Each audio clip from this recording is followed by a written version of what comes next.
Good morning, everybody. Had to test out my voice there. Hadn't used it yet this morning. Welcome to my channel. My name is Margaret Pinard, and today I'm doing the end of the year book tag, but with a twist, or several, because I think the original is a little boring. It's been like 6 or 8 or 10 years since the person put it out. So I don't think they'd mind someone saying that it's had its time, and now I'm going to start tweaking the questions. So if you're wondering, I've put new questions in the description, and we're just going to go through them because this is what I want to talk about for my end of the year wrap up of my BookTube channel. If you haven't been here before, my name is Margaret Pinard. I'm a historical fiction writer and an eclectic reader, and you'll get to hear the highlights of my year, and that will give you an idea of what I read. I recently came out with a book. It's a collection of historical, fantastical short stories. It's called Fabled Passages, and I have a link that I'll pop in the chat. I was just in a Go Indie Now discussion earlier this morning where we were talking about reviews, and I only have one review on Amazon. So I would love if anyone has bought it, read it, liked it, if they could leave a review, that would be great. So I'm just having my hot chocolate here, relaxing. Let's start with the first question. Again, down in the description below, since I couldn't be bothered to put them on banners. Number 1. Is it too early to think about the end of the year? Well, today for me, it is November 13th. And no, I actually made up these questions and thought about this in September. So, yeah, the questions, it felt early then. Let's just say that. It doesn't feel early anymore.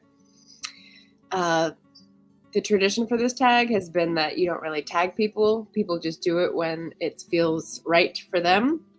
So in September, yes, I would have definitely said it feels too early to think about the end of the year. But since then, a lot has happened. And yeah, like we're ramping up. We're hearing Christmas music, even as a joke, in Trader Joe's. And yeah, people have done this sporadically. It isn't as overwhelming as before. So who knows? Maybe I've put it in at the right time instead of too late. That would be nice. That would be nice this year. Oh, hi, Cool Gamer. Hi, Ben. Ben's going to lurk and watch on replay. Gotcha. So that you can listen to it at faster speed because I'm kind of rambly today. I get it. I get it. Okay, question number 2, since we're going to keep going with this. Predictions for 2023 goals. And again, this is for BookTube, so we're sort of treating this in isolation. Not author, not writing, not feeling goals, just reading goals for 2023, which is kind of crazy. Predictions for my goals, which I have not made yet, but which I will be making in December, are one that I will hit a gross again because reading is my escape. So I will inevitably need it because moods will be up and down and depression monster will visit, etc. So there we go. A gross being 144. I read 144 books about this year, last year. I think that's what it's going to come out to. I'm at like 133 right now. So give me another month. I might pass 144. Second prediction, I will get a B- on my diversity tracker. So I had about 6 or 7 goals. Oh, I can put it up. Where is it? Overlay. I had this that I was sort of checking in with every month or two, and it's the goals that I sort of loosely held for myself, whether I was reading a book for research, whether I was reading ebooks, audiobooks, whether I was reading books that I owned so that I didn't keep buying them, reading books by BIPOC authors, and nonfiction, and indie pub. So this is just to make sure that I'm not thoughtlessly reading whatever publishing and media are pushing at me. I want to read these. And so I just sort of check in to remind myself, am I reading these? And I predict that I'll get a B minus. So we'll see. We'll see by the end of the year. Third prediction, I will get something published by the end of the year. And again, I did this in September, so we crossed that one off. It's going to be the same goal for next year. I'm hoping I'll come through with the novella for next year. So that is something to look forward to. And I just realized these are probably this year's goals that I was thinking of. It's fine. It's fine. We can mix it up. They'll probably be the same next year because I'm not good at predictions. Oh, and RC is here. Hello, hello. He's trying to make someone stay by force, which is never a good idea. Richard, hello, hello. Oh gosh, I'm gonna pop that one up. Richard's talking about the spreadsheet. Very happy, yes. And RC is not happy about the spreadsheets.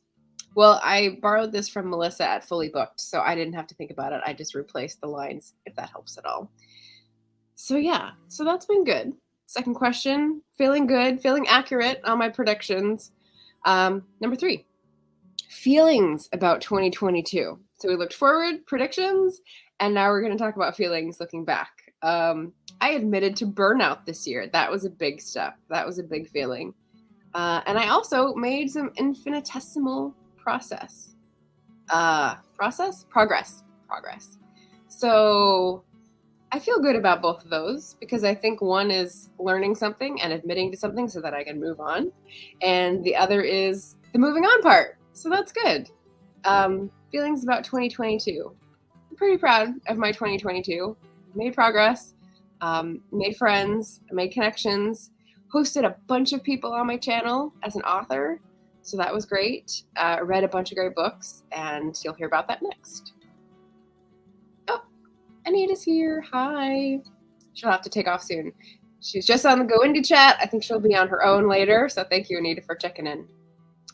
I've got a question of the day for anyone who is lurking or flying through. Have you made any goals for 2023 yet? Is it the season to be doing that or too early? And how many? Are you being realistic or no? So curious about that for anyone. Question number 4 for me is best book read so far this year. So I've got 16 that I'm going to quickly run down, which is why this is the time to give you the question of the day so that you can weigh in while I'm rattling off. I've got 8 5-star books. It's actually pretty hard to get 5 stars from me. I'm kind of like the professor who doesn't want to do grade inflation. So 5 is like best ever, right? That's really hard. 8 out of 140 books sort of preserves that scale. And then I've got some almost 5-star books that I'm also going to talk about. And I'll tell you like the breakdown of fiction and nonfiction and who recommended them to me in case you like the recommender and they can help you out. Yes, let's see.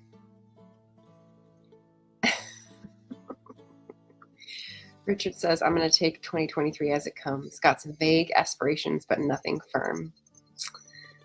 And Seeing as Nightmare Tenant is not a book I have read. It is not one of the 16. That can't come as a surprise. Okay, so let's start with the honorable mentions, the close to 5 stars, right? So I don't have a lot of these because I read them in ebook format or audio format, but we're going to start with This Is How You Lose the Time War by Amal El-Mokhtar and Max Gladstone, a writing duo. I heard about this from BookTube, got it on Libro, listened to it on audio. This was one of the inspirations for one of my stories. And it's maybe what moved me into the space of putting together a short story collection at all. So it was stunningly original, very different from what I'd read before, different format, different structure, and I loved it. It was a novella length, switching POV, sci-fi adventure, and There was also LGBTQ romance theme. So yeah, out of the comfort zone, but almost a 5-star read. So that was a success. The next one I have in my almost 5 stars is The Fastest Way to Fall by Denise Williams. This is a romance, and I found this author through another booktube channel. And I'm blanking on the name now. I've definitely said it before. It's fine. Almost 5 stars. Let's see. Mostly for the funny scenes, the witty comebacks, the modern twists to the romantic relationship is really cute, and also manages to bring depth of relationships and hard things to get past and trauma and stuff like that. So I love Denise Williams. She has a new book, and I'll probably read that in the new year. But Fastest Way to Fall was my second of hers. And for this almost 5-star category, there's 8 books. Those are the 2 fiction. The other 6 are nonfiction. So this is where I get to say, yes, I'm an eclectic reader, because nonfiction is a whole bunch of stuff. So the first one, and I don't know if I'm going to alarm people with this recommendation, but the first one is Permanent Record by Edward Snowden. And this I listened to on audio, as you can see. It was a hand-me-down from my parents, who listened to it and handed it off for one of my long-term drives. And the narrator is Holter Graham. I should probably say that. And this was almost 5-star because it treats a really important topic. I didn't know much about what the actual controversy was about releasing the documents. I'd heard a little bit about Edward Snowden's story, but not, this is more like his life story. He actually talks about his life, his relationships, how he formed his values growing up in a military family, looking at service to the nation. Really, really good way to do that. And interesting where it leaves off, because, it was published in 2019, I believe. Yes. So we get a lot about the 2016 election and effects, but the update is interesting too. So almost 5 stars, really good stuff. The next one is Botanical Curses and Poisons, The Shadow Lives of Plants by Fez Inkwright, with Leslie Howard narrating. I listened to this on audiobook, as you can tell. I just picked this up because it was on Libro. It's science and history, and they go through Roman history, Greek history, ancient stuff, which I don't usually know about, interested in, feel compelled to read, but weaves it in with medieval, weaves it in with all these sort of tales and folk knowledge about plants and poisons, and I loved it. It's scattered, it's anecdotal, it's charming. So if you're in the mood for that and want to learn about plants, that's definitely a recommend. 7th is A Ghost in the Throat, and I do have this one. It was recommended to me by Ava at Words of Clover, who runs the Irish Readathon. This is an Irish writer, Doreen McGreefa, and it's about a woman's quest for researching this other woman's life 300 odd years earlier. And she's an amateur researcher. She's a young mother. She's going through a lot as a young mother. You get a candid glimpse of her life as a struggling person, I think outside of Dublin. And then she gets this obsession with finding out about this woman's life because she sees threads that tie them together. She has one poem of hers that strikes her, and then she wants more and more and more, and details about this woman who's basically swathed in mystery from earlier in Irish history. So it was really a compelling journey, and I loved it. Thank you, Aoife, for recommending it, and I'm glad I was able to read that for the readathon. There's a readathon question later, so hold on to your hats. And then the final almost 5-star was The Stopping Places, A Journey Through Gypsy Britain by Damien Labat. And I just read this in September, so you might recognize it. This is memoir. It's Damien Labau's trying to connect with his gypsy heritage, and that is what he calls it, as part of that population in Britain. So I thought this was really interesting. He has some beautiful writing, some really vulnerable passages, some really interesting history with personal experience and modern situation and how those are crossing and how things have evolved from racial stereotyping to economic livelihoods and weaving them together. And I thought he did a great job. So I couldn't find this book. I don't know where I put it. I read it too recently, so it's in a stack somewhere, and I couldn't find it to show you, but it's in my last wrap up. So hopefully you'll remember that, or you can check it out if I put it up on a card above later. Oh, there's two more nonfiction. So almost 5 stars. How to Do Nothing, Resisting the Attention Economy by Jenny Odell. I waxed rhapsodic about this because while Kaizen of Always Doing didn't like the fact that it sort of didn't stay on track, I guess I like these types of books, the ones that sort of pick and choose. I'm okay with reading something where it's not exactly on the same subject as the rest of the book and it sort of wanders back. It feels like you're allowing someone to follow their bliss and like tell you the story as they want to tell it to you. So I was okay with this. She's a millennial. She talks about things that make a lot of sense to me in terms of how we got to where we are in terms of media, journalism, and as she says, the attention economy, where everything is trying to get our eyeballs for money. And there were a lot of interesting points that she made that I was like, oh, so true, and didn't realize and revealed things. And yeah, so I really, really recommend How to Do Nothing. And finally, The Purpose of Power, which I listened to on Libro, so I don't have a copy of. How We Come Together When We Fall Apart by Alicia Garza. And this was such an impactful book because she, again, is a millennial. She grew up in California. She sort of followed the same path. I think she was in a separate AmeriCorps program than I was in California doing similar work right after college, but then like stayed with that path, and so became a community organizing powerhouse, was part of the genesis behind Black Lives Matter as a hashtag, talked about what happened to that after it got popular, talked about the history of organizing, her personal relationships, like how she worked with people and how the labels have evolved. And it was really inspiring, and it just sort of took me by surprise that someone from a it seemed like we crossed paths in a multiverse kind of feeling when I was reading what she did, and I really appreciated her listening to her experiences. Hey Jeremy, welcome.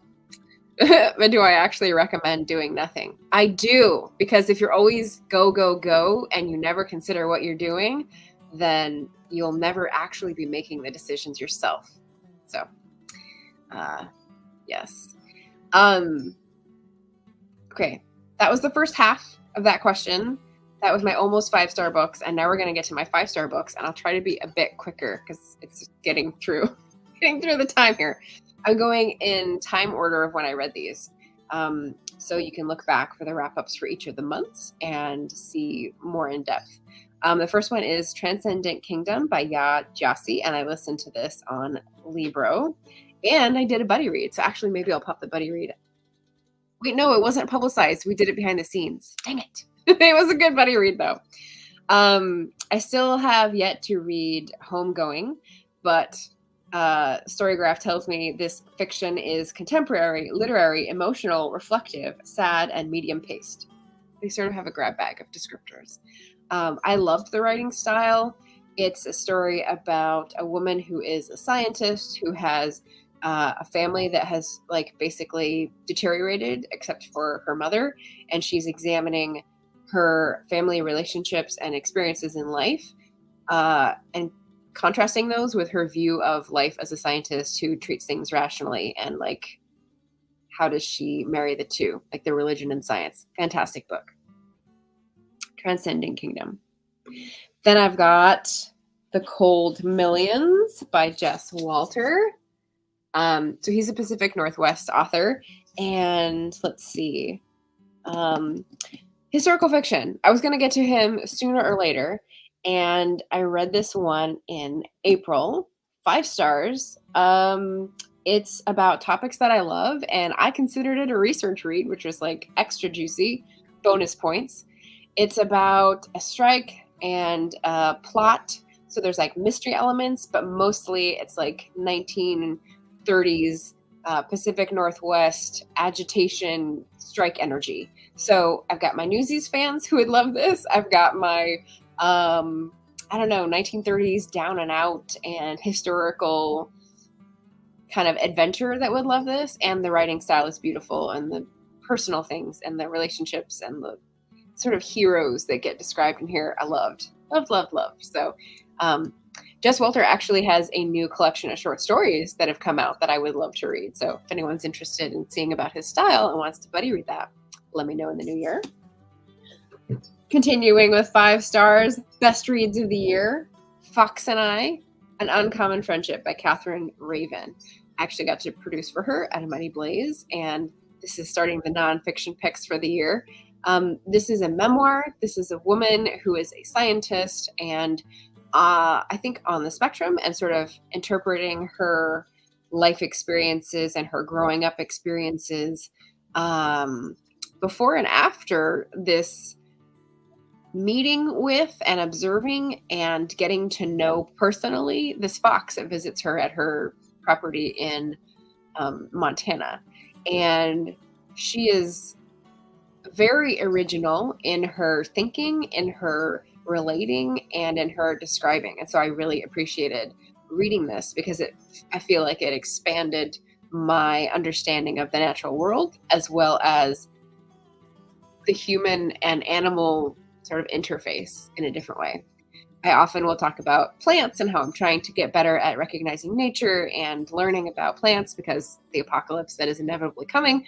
And I talked about the Poison in Plants book earlier, but this was about animals, and I don't often read about animals. So this was new, and I loved learning about it, and will maybe seek out more animal books, especially from this viewpoint, but it might be hard because she was so original.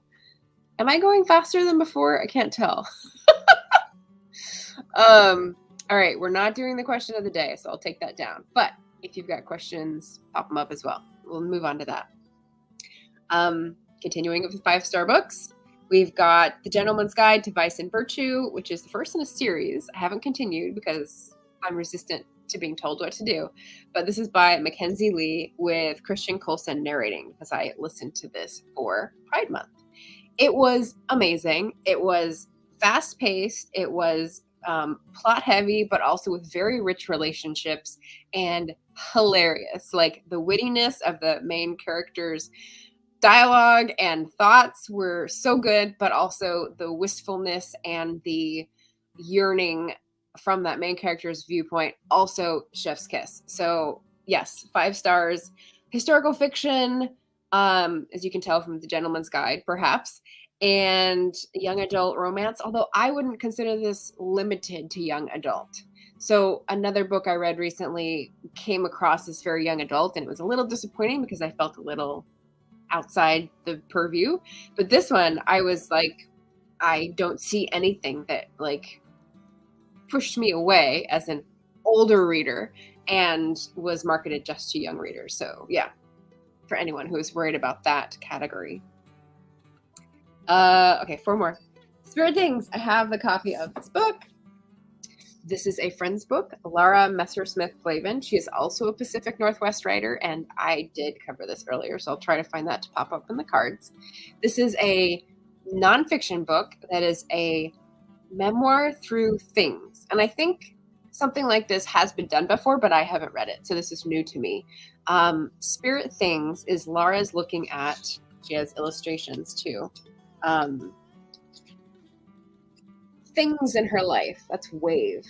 And she gets illustrations for each one and then sort of reflects on that thing and its role in her life. She grew up on a fishing boat in Alaska, and going from there, canned salmon there, going from there back and forth to Pacific Northwest or the Midwest.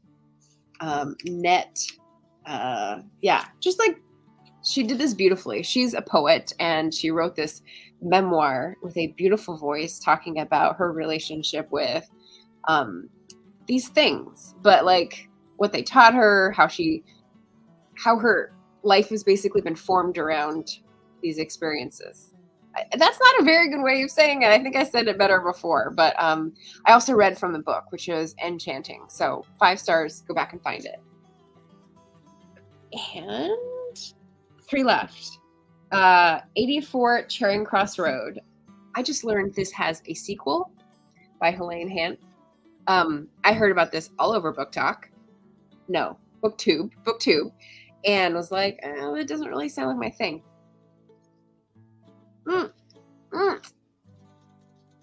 Sorry, sticky marshmallow.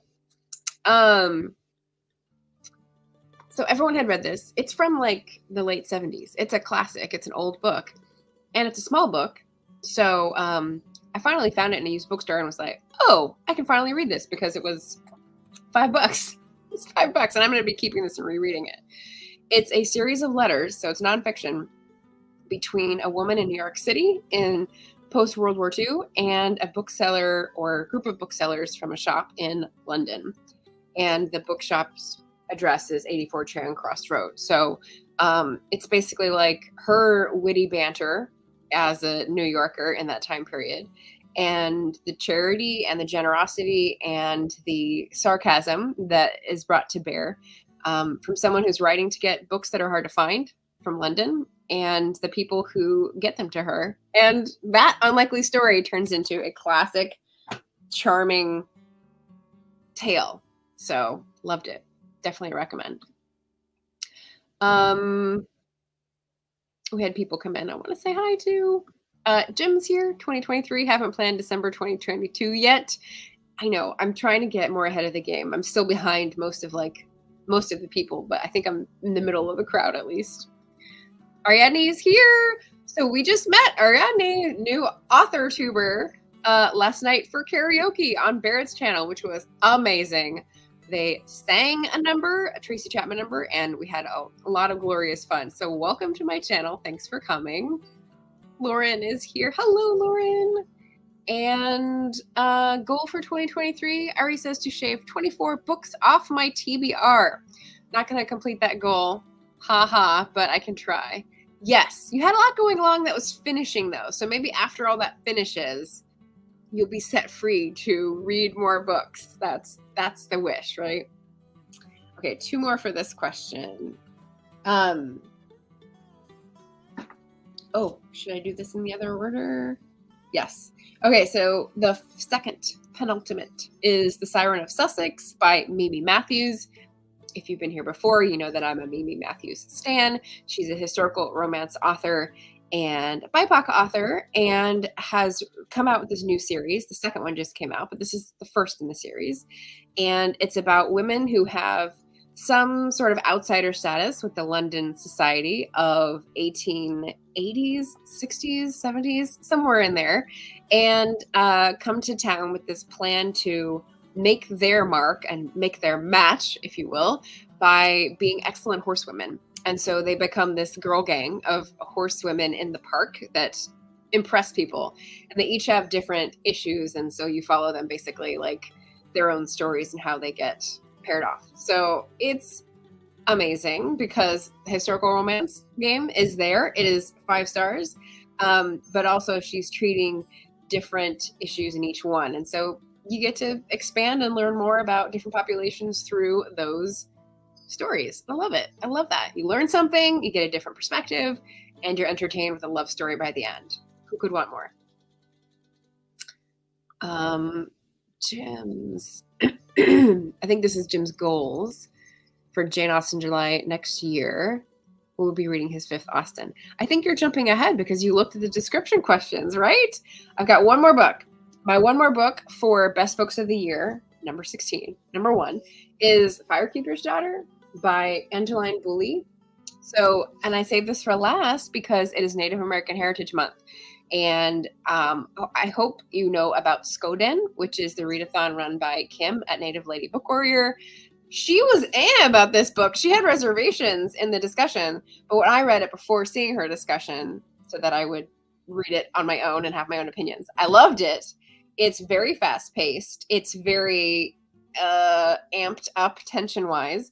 There's lots of secrets that I did not foresee. It's definitely like a mystery thriller vibe to it. But there's also mystical elements, religion elements, traditional folklore elements, and you're let into the culture that she is portraying in a beautiful way, I thought. The romance made some people a little tetchy, but it's fine. I think maybe I'm more forgiving of my romance in books. I loved it. Storygraph says, contemporary fiction, mystery, thriller, young adult. And again, young adult, but not in a way that gate kept me, if that makes sense. Dark, emotional, mysterious, medium paced.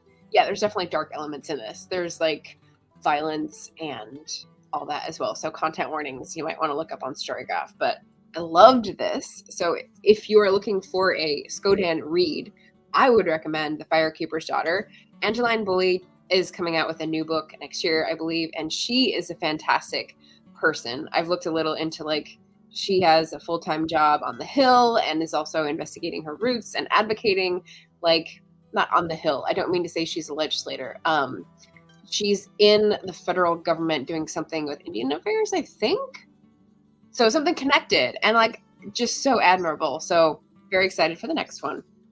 And because the next question is about readathons, which Jim jumped the gun for, I'm going to do another little shout out because I just did a book haul yesterday for this comic. I watched Microcosm, which is a publisher of quirky books and wonderful books, their podcast the other day, and they recommended, Ellie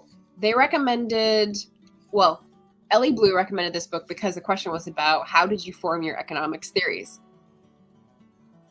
Pertinent to anybody?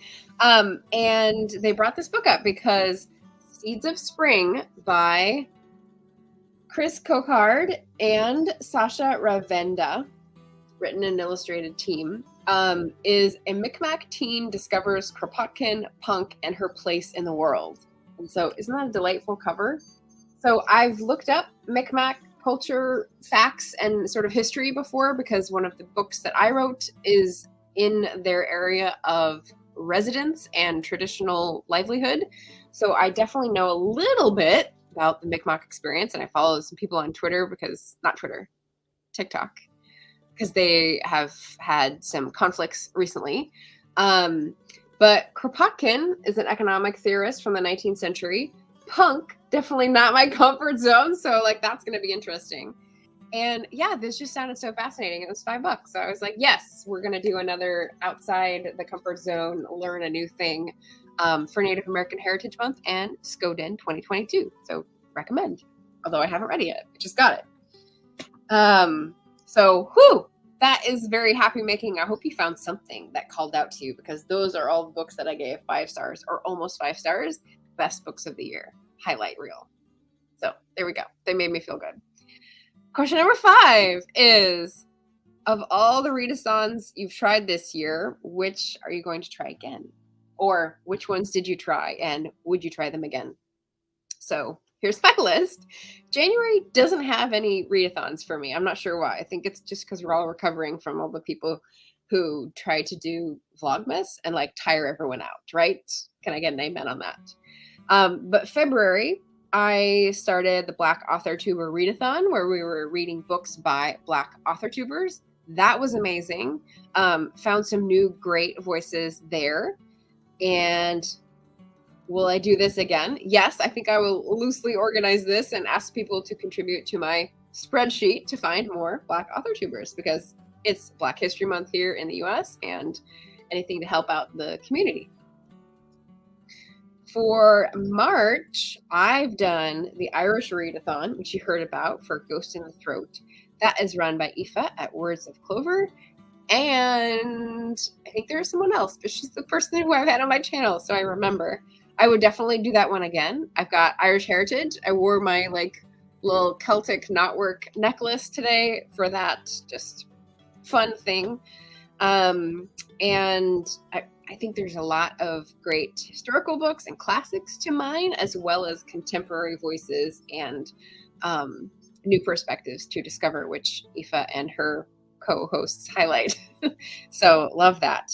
I also tried to participate in the Asian readathon in May, but for 2 years running, it's been like one book of the month. So I'm not a very involved participant, but I do have books written by Asian authors on my shelf, and I do want to learn more about their experience. So we're going to try to do that again in my typical readathon style, which is, 1 or 2 books. But the reason that was difficult was that it's during May of the Moderns, which is the other readathon that I run. And we'll be doing that again in the new year. I'll be trying to think of some new prompts. I already thought of a new theme for the prompts, which is pretty exciting. So that's going to be good. In June, there's Pride Readathon. Pride Reads. Going to do that again. In July, there's Jane Austen July, which here I'll pop up Jim's comment again. So Jane Austen July is reading works by Austen, related to Austen, on the themes, nonfiction, etc. I do love Jane Austen. I don't know that the prompts in the readathons are the ones that I really engage with. And the read along is always the one that I am not reading at the moment. So I don't know that that is definitely a good fit. We'll see.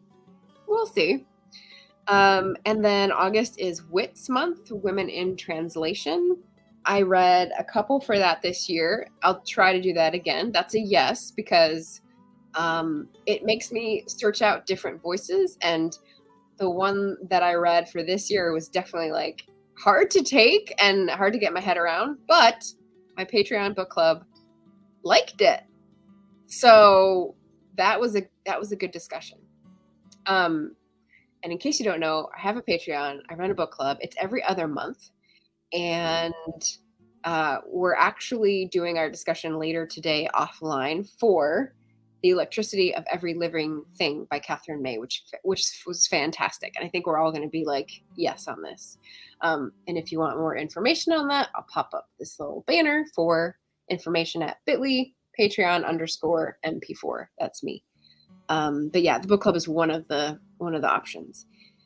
And I think I'm getting better at deciding on the books. I think we started out with like, yes, no, and now we're like, yes. So hopefully we'll end the year on a good note. So yeah, Women in Translation. That was good. And let's see, we're up to August. September, I did Shake-tember, Shorty September, and Series September. Shorty didn't really pan out for me, so I don't think I'll try to do that. Trying to read books based on the length or the size of the book was not a thing for me. So Series September was good, and I finished a series for that, and so I'll try to do that next year. But again, how I participate is like 1 or 2, and not to overwhelm myself. And Shake-tember, I think I've got 1 or 2 Shakespeare books, plays left that I own that I would like to read to be able to say, did I like it, did I not, and get rid of it, because I don't need the books if I don't love them. I'm not going to reread them. This time I did a buddy read with Jeremy Fee, if he's still here, and that was good because I think I would have dropped it if I didn't have a partner reading the book for Othello, and now I can understand a lot more of the cultural conversation about Othello, having read it, which I missed out on before. If you don't know, on BookTube, Melissa, who I got my tracker spreadsheet from, her channel is called Fully Booked, and she has a sort of long, slow series where she builds up books, reading vlogs called Pop Culture Osmosis, where she says, this is a huge classic, and like everyone has read it, so sort of like Othello, and she'll read through it and do a blog sort of capturing whether she understood things rightly or had gotten the wrong impression, and it's such a great series. So I would recommend her channel, Fully Booked, and if you need help, it's Pop Culture Osmosis is where you'll find her reading vlogs. But yeah, that's sort of how I felt going into Othello, because never read it before, but it was great. So Shake-tember is a yes. I've still got a few left to read. Then we're up to October. Victober, yeah, but the prompts are getting less and less, and the books I'm reading for it are getting more and more meh. So, I mean, I tried to put George Gissing on the list this time, but he didn't make it. I just had too many other mysteries to read for Blackaweenathon. So Blackaweenathon is a definite yes. That is run by Bree at Locked Booktition. She has a great channel. She even did subscription boxes with like apothecary goods for her readathon. Like, not even above and beyond, but beyond the call. So amazing readathon organizers here.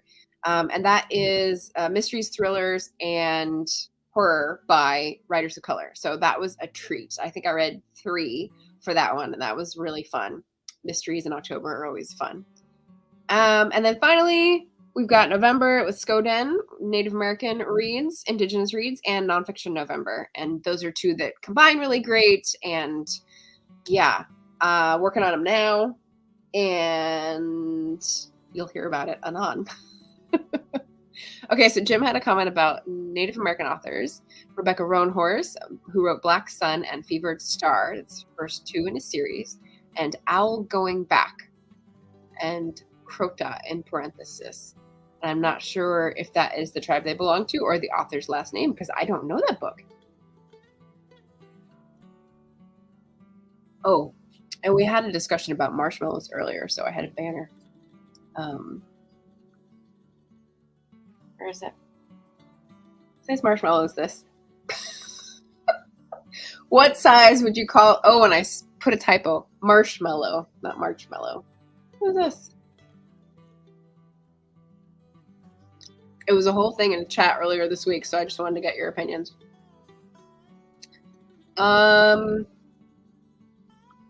Jim is asking about other readathons. June on the Range, which is Western reading, run by Michael K. Vaughan, and Garb August, which I think is run by Criminale, where you read stuff that could be considered garbage or trash.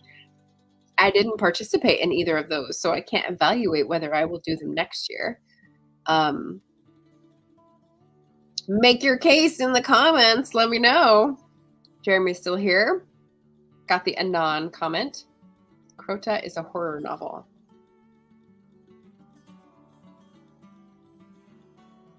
Oh, that's the author's name. Owl Going Back is the author's name, and Crota is the novel name. Thank you. Thank you for clarifying, Jim. Horror. Okay. I've still got The Only Good Indians on my stack over there, which I'm going to try to read this month. And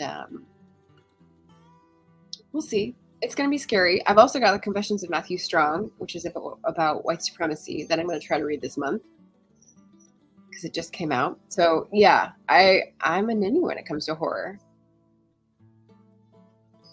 Oh, a mythical creature from Native American culture that wakes up and runs amok. Oh, okay. Well, we'll see about that. Okay, so those are all the readathons. That is 14 readathons that I've participated in this year, because I won't do any in December. And I think there's only like 2 that I wouldn't participate in again, so that's pretty good. So that's the question for you if you want to do this version of the end of the year book tag. And finally, question number 6 is things I'm quitting in the new year for BookTube, right? Things I'm quitting in the new year. This probably should have been the clickbait title, but I'm not good at those. So you will have noticed I've been experimenting the last 2 months with the wrap-ups and chopping them up and putting them in themed videos instead of one big wrap-up. In August, I had like a monster truck wrap-up, and it was too much for one. So I'm splitting them up, and I like that. We're going to have themed wrap-ups so that they're easier to find, like what you actually want to listen to books about. So that's going to be no more big, huge wrap-ups of the whole month of reading. I read too much for that. So quitting that. Sundays on StreamYard. You may know that I do these tutorials, and I welcome people on Sundays to teach them about StreamYard, which is the platform that I'm using here to stream to the internet. And Litterbox. Oof. So I will be finishing that series in December and not doing it anymore in the new year. I just invited Jen Wright's Romance to be my last guest, and I may welcome other people on as well, so it feels like more of a party. And that will be my even dozen Sundays on StreamYard, so that people who have questions can use it as a resource. But I'm kind of like, I've done enough, and I think I'm just going to be repeating myself at this point, so we're not going to do any more in the new year. Patreon book chats. Oh yeah, so the Patreon book club is every other month, and so I've been doing Patreon book chats where I welcome an author on in the off month because it's sort of like sponsored by the book club people, but the book club people don't really come to those, so it doesn't really make sense. So what I think I'm going to be doing is sort of mashing together the Patreon book chats with my author panel things and just having a hosted author every month, whether that's one person where we do a one-on-one or it's a panel where I have a theme and there's some sort of sameness to the author offering. So that's sort of author to be, but it is something I'm quitting in the new year. So there we go. Oh wow, Stephen Willow, hello from my bakery days. So wonderful to see you live on. Jeez, that's a LinkedIn. That is the first time I've gotten a LinkedIn comment. So congratulations, you're a first timer. And then Jeremy says December has one of the best readathons with Cloak and Dagger Christmas. Oh, that's right. There's a mystery readathon then. I don't know. If someone was telling me to read mysteries, I might not find them such comfort reading. Resistor over here. So many ohms. So many ohms. Oh, science nerd joke. Sorry about that, everybody. So yeah, those are the things I'm quitting in the new year. So if you want to do this book tag, feel free to take these new twisty, tweaky 6 questions and answer them in your own video, and we'll see if it proceeds before the end of the year. Because I thought these were more fun. And you can definitely do fewer books or fewer readathons or, whatever you want with the treatment of the questions. But that is my end of the year book tag. Once again, if you're new here and you've watched this far, congratulations. I've got a new book out. It's called Fabled Passages. It's a short story collection of historical fantasy tales that push the boundaries of genre. You can find it at... Do I have this in the chat? I do. bit.ly/shop fabled. I'll pop that in again. And what is next for the channel? Wednesday, I've got another wrap up. This time it's going to be nonfiction and October wrap up. So that's 2 books. So it'll probably be a shorter video. See you on Wednesday.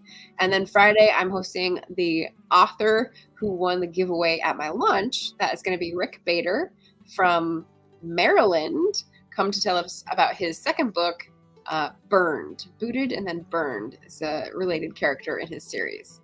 So there we go. What else is happening? I'll pop the link in for the Wednesday video. Hope to see you there.